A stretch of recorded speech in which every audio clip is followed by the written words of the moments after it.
On June 6, 1944, armed forces of the United States, England, and Allied countries landed on the beaches of Normandy, France, to begin the liberation of Europe from the control of Nazi Germany.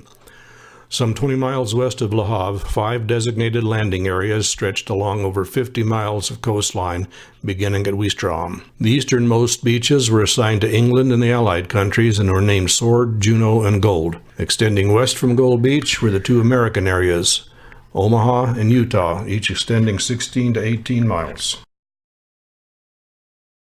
To this day, there are reminders and monuments to the Battle of Normandy on the beaches and in the surrounding countryside.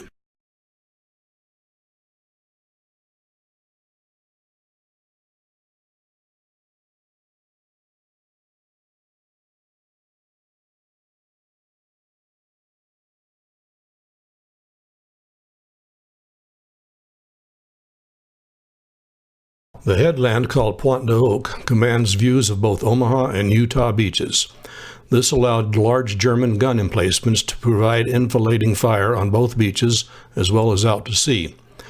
One of the first objectives of the landing was to take out these guns, and the 2nd Ranger Battalion had trained for weeks in England to scale the high cliff from the beach to the bunkers.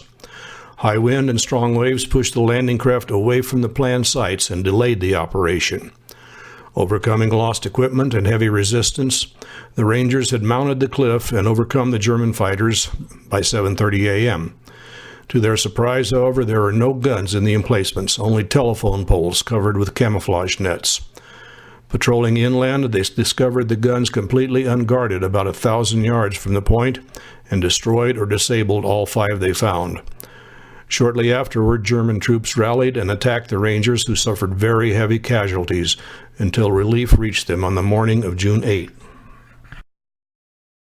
Omaha Beach was the longest and deepest of the landing areas. Behind the beach is an escarpment 150 feet high, which has only 4 exit points. It was also the most heavily defended, with dozens of German machine guns and artillery emplacements. The American landing craft were launched too early and had to travel up to 12 miles before discharging the soldiers at 6:30 a.m. in the waters of a rising tide, sometimes 400 yards from dry land. Many of the boats were pushed away from their objectives by unexpectedly strong wind and currents.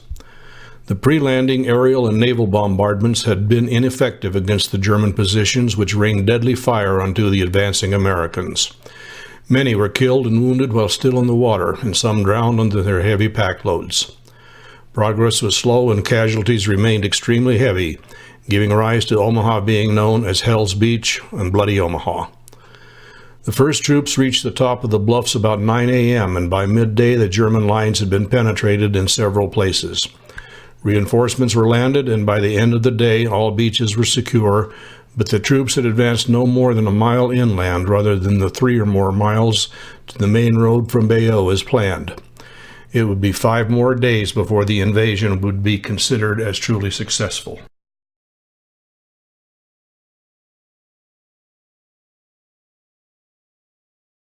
Though the landing beaches stretched for over 50 miles, there was no harbor to bring in the massive amounts of personnel and supplies needed to support the advance into Normandy. English Admiral Lord Mountbatten had been given the task of overseeing the design and construction of temporary port facilities, which were codenamed Mulberry.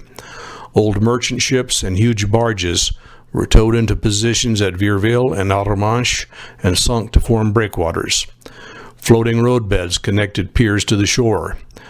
On June 19th, a massive storm damaged the facilities, and at Vierville, Mulberry A was abandoned. Mulberry B, sometimes called Port Winston, continued in use for over 6 months until ports at Le Havre and Antwerp were taken. Over 2.5 million men and millions of tons of supplies passed through the port during its short life.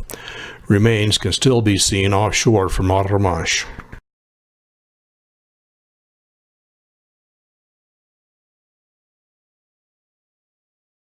The Battle of Normandy did not end until the middle of August, when the town of Falaise, about 30 miles inland of Outermanche, was taken by the Allies.